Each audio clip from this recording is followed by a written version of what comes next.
Man, do I have a story for you. I have a story, a testimony, a whirlwind of an update. And I cannot wait to share this story. I am still very much processing what has happened in just a matter of weeks. This isn't just a God got me a new apartment testimony. There is so much to unpack. I'm going to try my best to do this story justice because what God did in my life in a matter of 8 days, honestly, I still can't wrap my head around. I had to write down dates to really depict this timeline because of how fast everything happened. This is a lot to unpack. I want to be very detail oriented, but I also don't want you to get lost in the details, so just bear with me. First, I gotta take y'all back a little bit. I gotta set the scene. I had lost my job December 15th of 2023. And I had a lease that ended in August. By the time we got closer to August, I had made the decision, what I thought at the time would be the smartest decision, which would be to move back in with family. So when I say family, a lot of people had assumed that I meant my parents, but I was not living with my parents. I was living with my biological mom and her husband. And I just met them about 6 years ago. I just wanted to make the smartest financial decision, and I thought it was to move back in with family. Except this time, I was gonna be there for like a couple years. And it was something I really had to wrap my head around. I had gotten rid of everything I owned. In my last apartment, I got rid of everything. Because in my mind, again, at that time, what I thought was gonna happen was, I was gonna use that opportunity to basically start over. I was gonna get my money up and try to save and really get to the point financially to where when I moved out again, I was financially secure and I would have the money to, buy new items in the future and just start over, yada, yada. Okay. So that was the intention. That was a plan. I moved in August officially. So about 3 months ago. It was a very, very hard transition for me. I was very sad about it. Still hadn't had a job. And because I was just going through a lot emotionally and trying to go through a lot of change, and because I was still grieving my old life and my old apartment and like losing my independence and all those things, mentally I was going downhill. If you follow me on Instagram and TikTok, you kind of already know this because I've been very expressive about this journey. But basically, when I had moved in, I just had a really hard time. I was really struggling with that transition in a way I had never really struggled before. And I was just sad. I was so sad. I felt very defeated in life. I have no job. I had to move out of one of my favorite homes. I'd gotten rid of all my things. So I just felt very insecure and very behind in life. I also turned 30 in August. So I think kind of going into a new decade, turning that age, it was just a lot going on mentally. I felt very much like, is this what my life looks like right now? So it was a lot going on, okay? Before I had moved in with family, I was living in Fort Worth and they had just moved and they were now living close to Decatur. So I had already felt so far away from Dallas, and moving kind of towards Decatur, I felt even more lonely. I felt even more isolated. I felt even more separated from my social life, and that really messed with me as well. I also had stopped going to church because my home church was in Dallas, and that commute was moving now towards like an hour and a half, and it was just too much for me. But I knew that in the future, right, once I was kind of finding this contentment again, once I moved past these negative emotions, I knew that eventually I would be in Dallas. I knew that, in a couple years when I get my money right, we'll be good to go. So I was, I started getting okay with that sacrifice. A few months passed by and, I finally find that contentment and I finally kind of push past those negative emotions. And this is just, this is the reality and we're going to make it work. Now I want to take you to the very end of October. I ended up landing a job. Now, this job, it was a call center role. It was customer service and it only paid me $17 an hour. And it wasn't a job that I had actively applied for. It was kind of one of those like referrals, right? And I was so conflicted because I just didn't understand why this job, like out of all the jobs I had applied for and everything I could have gotten, it really hurt me to know that that's all I could have landed. And it wasn't a job that fits in my lifestyle as a single mom. But on the flip side, my bills are running past due at this point. I'm needing benefits, and I took it because I just thought it was, the wisest thing to do. So I take this job. The same week I take this job, right? So I'm going to take you to October 20th. October 20th is the day that my biological mom tells me that I have to move out, and I have 6 months that I am allowed to basically stay there until Andre finishes school. And it wasn't her who told me directly. So this entire time that we were in the house, she was not speaking to me. She was speaking through her husband. So it was her husband that is having to tell me these things. So once I got this news, I was devastated. I was very emotional. And again, a lot to unpack, right? So this is one of those things where there's more to it, but we're gonna keep it short. I had finally just relaxed. I had finally just accepted the circumstance. I had finally just kind of gotten my mind right. And then with this job, even though I was struggling with the job itself, I was like, hey, you know what? This is God's provision for a reason. Like, I'm gonna, stay humble, take this job, and I'm just thankful that it's some kind of income and I have benefits. Cool, right? So when I had got that news, like immediately I felt like I was thrown back into survival mode, and I felt like I just had to focus. Like I couldn't get caught up in the emotions. I had to just focus on like my game plan. And even though I had 6 months, the energy and the uncomfortableness in that home was weighing heavy on me. And I knew I wasn't wanted there. I knew my son and I weren't wanted there, and I could feel it. And I did not like that feeling. It was very heartbreaking, very devastating. And it was more so hurt and sadness than anger. But I was like, hey, it is what it is. We have 6 months, right? Same week, I'm like, well, let me start getting my ducks in a row. Let me try to find a realtor. I'm trying to make all these decisions on what the best next step is. Because again, even though I knew I had 6 months, I just didn't feel right living there. And I knew I wanted to leave ASAP, but I also knew that with this paycheck, I couldn't afford anything. And I also knew with my credit and everything like that, I was just like, well, I can't leave now. And I think that's what was adding so much stress and anxiety to me, because I genuinely felt stuck. And that's not a good feeling, that even if I wanted to leave, I couldn't. I didn't have a means to. Every day, I'm just making sure that I'm fixating on God, and I'm not letting emotions distract me, and I'm not letting my fear distract me. So I get with a realtor, and I'm basically like, hey, between my child support and between now with this income that I have, what can I afford? What can I get approved for? And it was not a lot. She was like, you can basically get approved for an apartment that's maybe $1,200. And then when I did the calculations, it really was like $900. So I don't necessarily know where she got that number from, but I'm thinking okay, basically between $900 and $1,200. I'm trying to look into other options. I was looking into affordable housing. I was looking into what we call TCP apartments, which are tax credit apartments, and that are based on income. And I'm trying to call around, but the waiting lists are so long. About a week and a half after getting that news, I am just in full-on panic mode. I am trying my best to emotionally stay sane. I'm trying my best to be able to live in this space with the person who wants me out. I'm trying my best to not break down, basically. And I had just started this job, so I'm also now trying to adjust to being back in the workforce after a year. And it was a job that I did not like from day one. I think I was sitting there I couldn't fathom what was happening in my life. I felt just sad and defeated, and I did not know what direction to go. I took a moment and I just paused. So I'm going to take you to November 2nd. So the weekend of November 2nd, today is again November 26th. So now we're in this month, right? So the weekend of November 2nd, Andre was with me because he goes with his dad every other weekend. And I felt like the Holy Spirit was start moving, just start preparing to move, right? Because I was already mentally trying to figure out how I can get out, but I just couldn't see a way. There was just no way. So again, I'm trying to keep my faith. And so I said, okay, so I spent that weekend basically clean, I deep cleans really good. And I started to basically repack my things.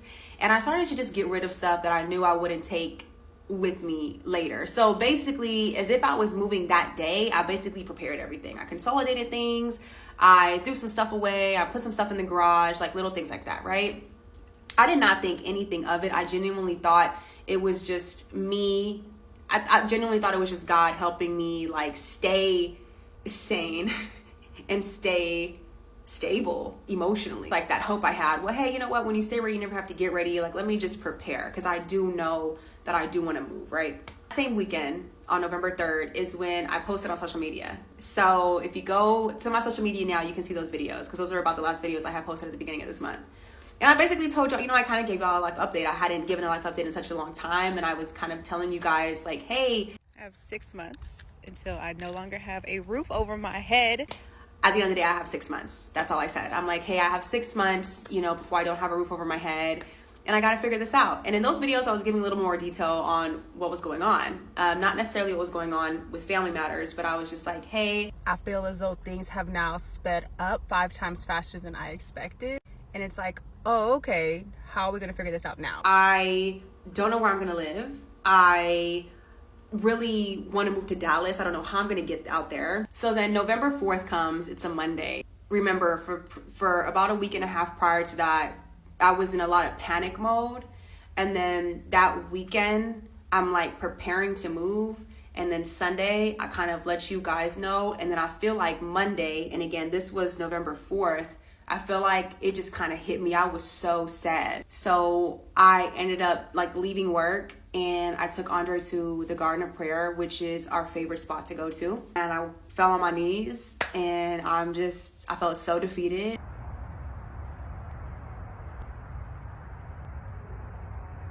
And like I get emotional even like running that memory back. But I was just like, oh God, like, what am I doing? Like, what is happening? How is this gonna work? Like, you know how sometimes you don't even know what to pray? Like, I didn't even, it was just like a conversation of defeat. I was like, honestly, God, I have no words. Again, even though it's like more to unpack, a huge part of this was me trying to navigate the emotions I felt towards my biological mom for even kicking me out to begin with. And on top of that, I'm processing all by myself, trying to figure out how I'm going to move out, all while being at this job that I was just like so miserable at. And it just did not make sense to me. I'm like, I understand, God, that you're going to make a way, but this does not make sense, like, at all. If you were going to make a way, why not give me an $80,000 job? Like, why this one? If you were going to make a way, like, why not have, like, an apartment that I know I want to be at? You know what I mean? Like, why not make this easier? Like, that's genuinely what I was thinking in my head, because everything just looked like a closed door, and it didn't, like, I had no idea how a way would be made. Like, I was faithful, but at the same time, I was like, well, if you did want me to go to Dallas, why not XYZ? Well, if you did want this to happen, why not da-da-da, right? So, like I said, Andre goes with his dad every other weekend. So that weekend, this is November 9th, it's Saturday, I decided that I was, because I'm in this process of preparing, right? I decided I'm going to go look at apartments in Dallas. One of my best friends, he comes with me because he lives in Fort Worth as well. And we both knew we eventually wanted to get to Dallas. We both moved to Fort Worth the exact same month a few years back. And we both knew that eventually we wanted to make our way to Dallas. So he was like, hey, you know what? Like, let me just go with you this weekend. Now, mind you, this is this was just such a random conversation, and this was such a random trip for him. Mind you, we have 2 completely different budgets, okay? We spend the first half of the morning looking at my apartments, and I wanted to be like in the Addison area. I was so set on the Addison area, and I had this dream list of all the things I wanted in an apartment complex. There was this one apartment building. It was a sister apartment to my old apartment complex, and I was praying so hard for that apartment.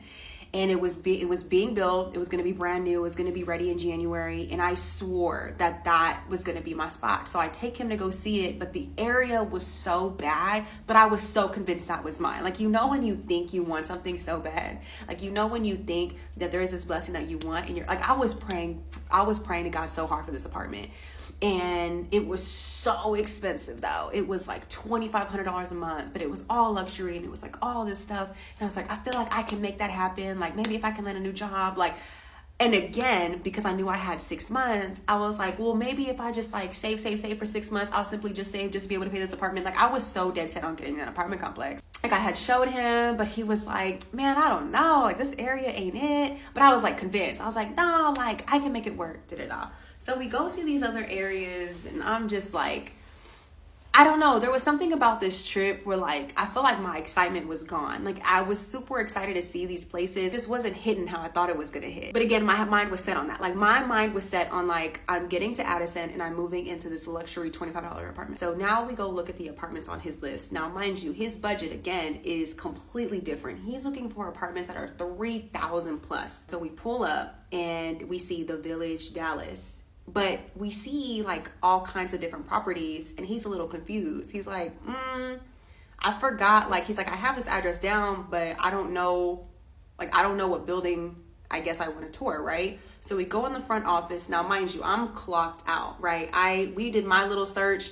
Now I'm just going to enjoy whatever he's looking at. I'm just there for moral support. So the girl who greets us, she's basically like, hey, you know, what are y'all looking to do? And I was like, oh, like I'm not with him. We're separate. He's looking.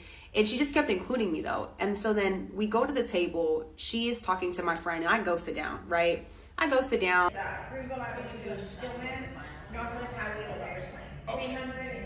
I'm on my phone, and she's like, yeah, what's your budget? And he's like, oh, I'm looking for, you know, 2,800 and beyond. Then she looks at me and she's like, yeah, like I have a 2-bedroom for like 1,600. Again, I'm like, I'm not with him. Don't worry about me. I'm not looking. And then he looks at me and he's like, oh, do you want to look at that one? And I'm like, okay, why not, right? Let me quickly tell you the concept of the Village because I had never heard about this before. And if you're in Dallas, I'm sure you've heard of it. So the Village is basically a huge community and it has like 11,000 people in it. But it's made with like 18 different neighborhoods. So you can live in any one of these little neighborhoods, but you all have access to like the same amenities, right? So in the main, I guess like in the main place where all the amenities are at, that's where the luxury hotel is at, that's where the luxury apartments are at, right? And so those are the ones he wanted to tour. So when she took us to the 2-bedroom, the one that was like 1,600, we were on the same big property, but we kind of went behind the luxury apartments. And then we went to these apartments that were like older. So you know those older apartments that were built in like the 60s and stuff like that, we go there. But the thing is, they looked really clean. It looked really kept together. Like, it still looked really nice. So we go into this apartment, right? This was, as soon as he saw that it was like the older homes, he was like, nah, this ain't for me, because he wanted just a luxury apartment.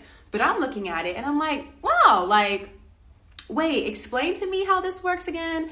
And, you know, again, she was saying that with the Village Dallas, no matter where you live, you get access to the amenities. And the amenities, again, you'd have to be in Dallas and visit it to understand, but the amenities are insane. Like, it's literally like a little village. You get restaurants, bars, crazy state-of-the-art gym. You get a country club, a lake. You get a hotel. You get a baseball field. You have a salon, a little grocery store. You have a barber. You have little shops. Like, it's the most insane thing I've ever seen. And it checked off everything on my list. Like, everything I could have ever wanted. It was this. Getting kind of excited, and I ended up booking a tour with her for the following weekend, and I was going to bring Andre, right?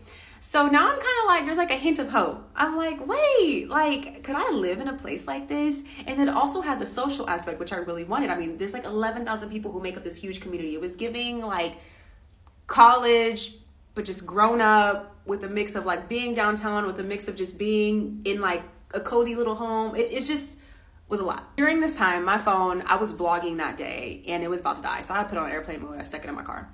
So we kind of finished this tour up. Me and my friend, we continue kind of walking around looking at the area. And we're like, I'm just like, this is the dopest thing I've ever seen in my life. This is so cool. And at that time, I was like, I can afford that, because I'm thinking, hey, you know, if I have to stick it out for 6 months to be able to save some money, like put some money to the side to be able to get this apartment, like I'll totally do that.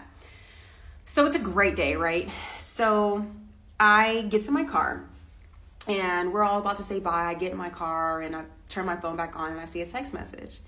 And the text message is from my biological mom's husband. And it says, hey, you need to pack all your stuff today. You need to be out today. This has never happened in my life. And I immediately get my friend and I'm like, hey, wait. Look what I just, like, look at the text I just got. And he's just like, what? Like, so I call her husband and I am just like, what? Like, what's happening? Now, mind you, this entire time, I never caught an attitude. I never got upset. I never emotionally reacted. I was just like, I just couldn't fathom what was being told to me. So I'm like, what do you mean? Like, what do you mean I have to get out today? And he basically was like, you have to get out. It's run its course. She doesn't want you here. You know, even if you called her, she's not going to answer you. You basically need to be out or your stuff's going to be put out. And I'm just like, I can't. Like, I can't move out today. Like, and so then anyway, conversation ends, okay? Keep in mind, I was already going through so many ranges of emotions just in the previous weeks prior that I'm surprised I didn't crash out. Because honestly, the only reason why I didn't is because the Holy Spirit. I'm telling you. I am telling you the only reason why I have not crashed out going through everything that I've gone through is because I was in constant prayer and I was in constant conversation with God. And I was like, you need to help me manage what is going on because I can't. I didn't even know what to feel first. I didn't know whether to feel scared, angry, sad, upset. Like, of course, immediately, like, my son came to my head. And again, he's with his dad. So I just didn't know what the next step was. So I'm like, no way. Like, there's just no way they expect me out by midnight. So I sent him either in a group text. I sent a group text and I was very kind. I was like, hey, like, when it comes to like the big items I have, like my TV and my TV stand, like I genuinely need help getting that out. I don't have anybody to help me move. And I can move out by Sunday. Like I was like, because again, this is Saturday. I was like, I can leave tomorrow by midnight, but I can't do it today. And, you know, he had responded and he was like, you need to be out today, but I can help you. And then my biological mom told him not to help me. And I think once I had got that text message, like, I don't know. I think once I saw that, like, one, it hit me that this was very serious. Like, I needed to be out. But also, two, like, I think I had just, for a moment, I was just, like, bawling my eyes out. Like, I just couldn't, like, I could not understand how it got to this point and, like, why she was doing what she was doing. You know, and now mind you, you know, this woman is the source of my like original abandonment issues from when I was a baby. So there was a lot that was hitting me in that moment. But again, I had to I could not let my emotions win. I just couldn't. So, and it's not to say what I was experiencing like wasn't valid, but I just had to like pull myself together. Like I really had to figure out what we were doing. The home is near Decatur. I'm in Dallas with my friend. I get my parents on the phone immediately. They live in San Antonio. Now, this is also a lot to unpack as well, but just to keep it super short, just recently has there been restoration between me and my parents and that family, okay? So everything that they did for me, even though it's going to sound very much like, yay, that's what parents are supposed to do, it has not always been like that. So that's why it meant the world to me. Call my parents and I'm like crying. I'm like, we have to get out. I don't know what to do. And they immediately were on their way. My dad was like, do you need us to get a trailer, go up there and put all your stuff in it? I was like, I don't know. Like, I don't know what to do. And by this time, like by the time I got to this time, U-Hauls were closed. I don't have a hitch on my car. So that was out. That wasn't an option. I don't know. I don't know what to do. I don't know what to do. But they were like, we're going to go up anyway. We'll figure it out as the day goes by, but we're just going to go ahead and head your way. We just need to go be there, right?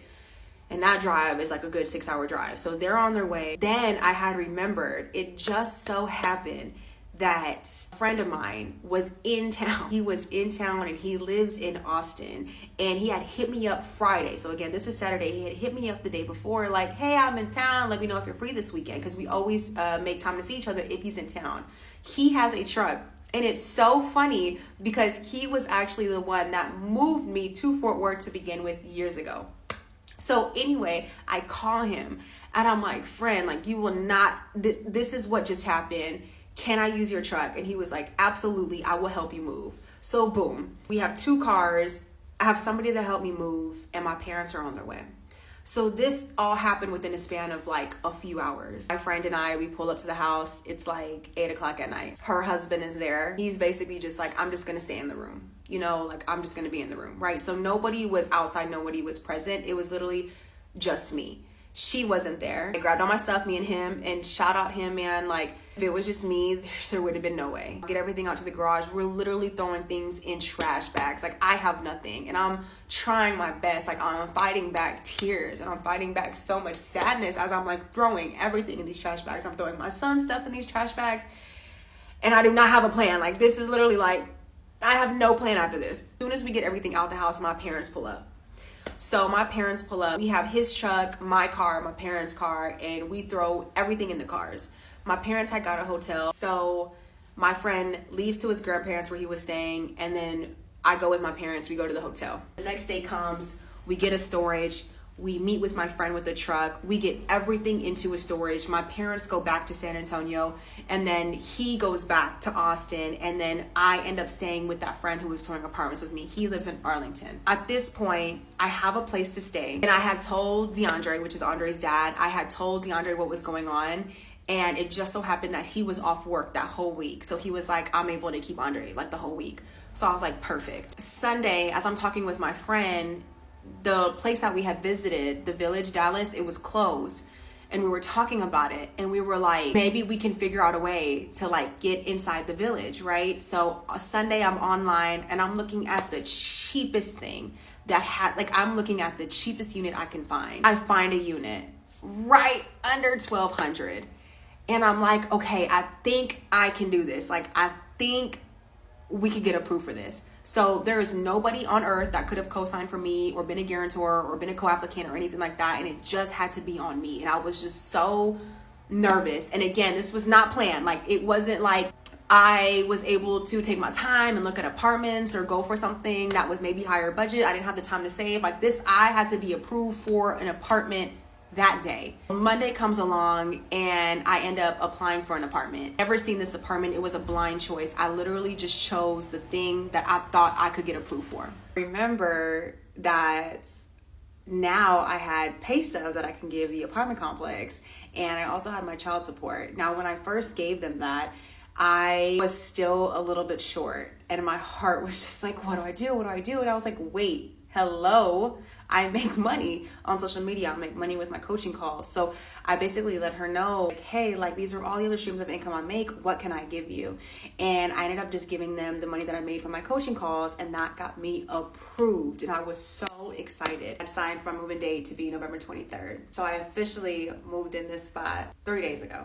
Everything just led up to this moment so beautifully. When it comes to the job, long story short with that was already a job that I knew in my heart was temporary. I didn't understand what the provision was for. I didn't understand why that job was that pay stub that got me in. Now, that job is no longer my job. In the midst of all this happening, in just a few days, my mind is still trying to process what's going on. My son doesn't know what's going on. All my stuff is now in storage. I'm now staying with my friend. I'm in Arlington trying to make this move to Dallas. While this is happening, I'm still trying to show up for this job. I'm trying to get my son transferred schools, trying to just emotionally keep everything together. This is also something to unpack. I'm just gonna keep short and sweet. While all this is happening, not one, not two, not three, not four, not five, not six, but 7 people who were in my personal life. I'm just gonna say characters were being revealed. It was like my heart was getting stomped on by each person back to back to back to back to back. Not one, not two, not five, not six, but 7 people were just throwing offense my way, and they had no idea what was going on. Like, this one person didn't know this and didn't know that. Like, the way I was getting attacked was breaking my heart. And I just like did not understand. It was just so much to take in. So now this is where we stand. I am back in my own space.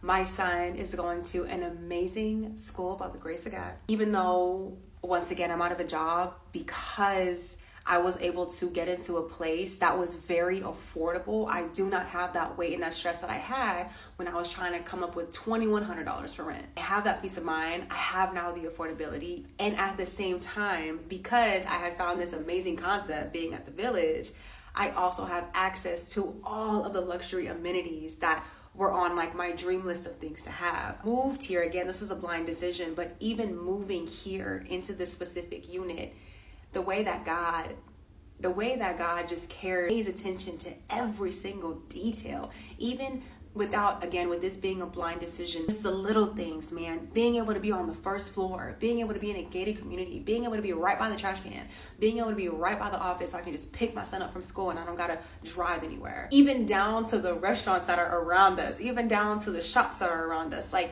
to have only seen this place once and this ended up being my home,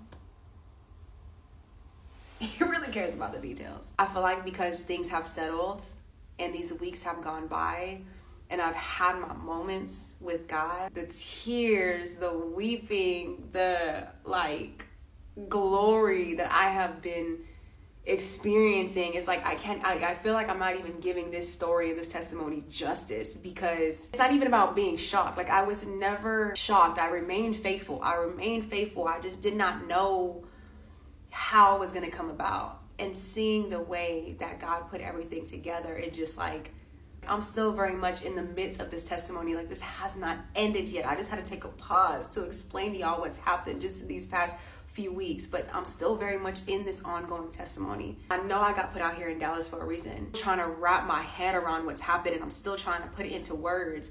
And as somebody who spreads the gospel, and as somebody who talks about Jesus all the time, and somebody who talks about God's grace and God's mercy all the time, I am left speechless. Again, this wasn't just about like, oh, God gave me a new apartment. I think with everything I experienced, it was really being able to testify and to witness how God not only shows up in your life, but uses the people around you. And I also got to see how the enemy uses people around you. I really got to see in my life who God shines through and who he doesn't. And I really got to see so many things come into fruition, from things that I had been praying on, to being placed to where I was placed, to certain relationships ending, to having to experience certain offense, to be able to see at the same time that's happening restoration being done. What I really want you to take away is that you can never go wrong, and you can never lose, and you can never fail, and you can never make the wrong choices in your life if you keep God in the center. If you live a Christ-centered life, if Christ is your firm foundation, you can't lose. And I just want to reiterate that. Truly, when it's time for God to move, God moves with the quickness. Continue staying 10 toes down. Continue staying 10 toes down for our Lord and Savior, and you're going to be taken care of every single time. He does exceedingly and abundantly every single time, beyond anything you can think or imagine.